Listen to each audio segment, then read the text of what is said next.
Hey everybody, how are you doing? In today's video, I want to talk about the M1X, the chip that's supposedly in the 16-inch MacBook Pro. Recently, some of the new specs on the chip has been released. I want to discuss what those specs mean and what it could mean for the performance of the Apple Silicon based MacBook Pro 16-inch.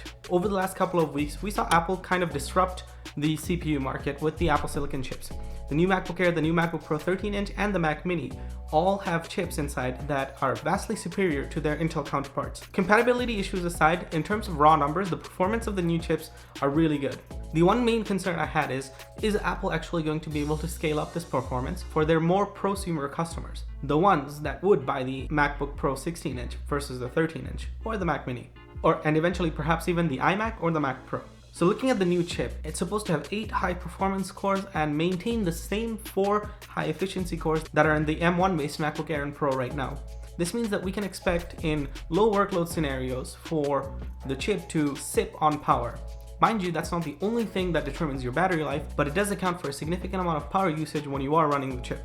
Not going overboard with the high efficiency cores and keeping them at 4 is okay. I would rather see Apple spend that transistor budget on making more high power cores. After all, the 16-inch MacBook Pro customers are far more interested in performance than they are in battery life.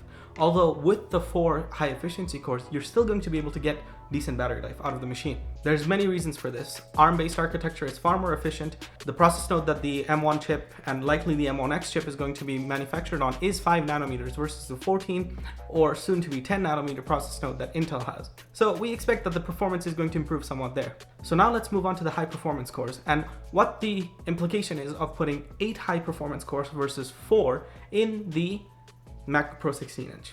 Because Apple's doubling the high performance core count from 4 to 8 in the MacBook Pro 16-inch, you might expect that the performance numbers of the MacBook Pro 16-inch is going to be give or take double of the MacBook Pro 13-inch.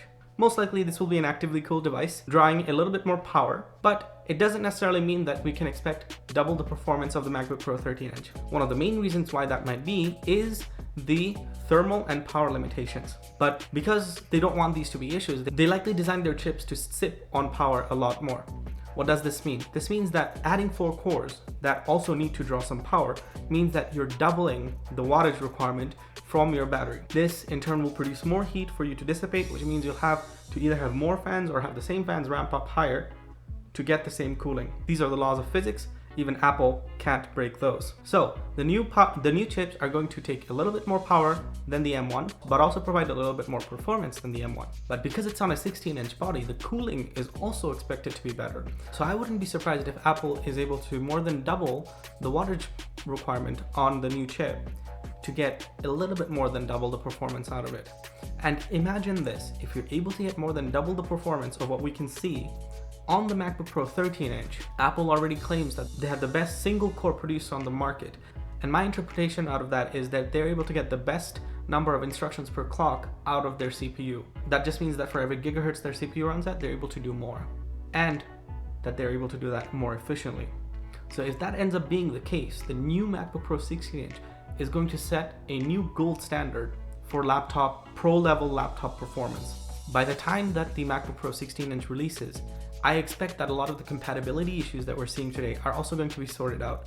So for pro level users, it's going to make much more sense 6 months down the line or in the first quarter of 2021 when the MacBook Pro 16-inch is expected to be released to get one of those. A lot of pro creative apps are going to have compatibility out. Adobe already announced some of them. Photoshop is going to be fully compatible. Even with Rosetta converted apps, with the performance hit, you're still going to have an application that runs faster on the new Mac just because the processor is so much faster than the Intel equivalent. Gone will be the days when if you had the 16-inch or the 15-inch MacBook Pro, you'd have to plug in a lot more frequently. You can expect to have better battery life just because these chips are expected to be slightly more power efficient than the Intel counterparts. I bet we're going to see 13 to 15 hours of battery life on the 16-inch MacBook Pro with the new chips, while still providing better performance than any Intel-based Mac really you can get today. Could the 16-inch MacBook Pro be the next desktop replacement that everyone will go after? We'll find out with time, but in the next couple of months, we'll have to keep out on how the industry handles compatibility issues and how those are resolved. It seems that compatibility issues are being resolved very quickly. Some of the concerns that I brought up a couple of weeks back, they're already being addressed as soon as the Apple Silicon based Macs came out. Homebrew support is coming, so is Docker. They're working on updating their code to do that. But not only that, a lot of programming languages are also already on track to be supported. If you are a developer and you're using some older language, or if you're using statistical languages such as R, which are based on Fortran, those will likely take a little bit longer to get support on the new MacBook Pros, but I'm sure that they will also eventually come, especially if there are market forces that move everyone towards getting one of these devices, and if Apple can maintain this performance advantage over the next couple of years. I'm very excited to see what the Apple Silicon based Macs can do, and I actually ordered a MacBook Air Apple Silicon.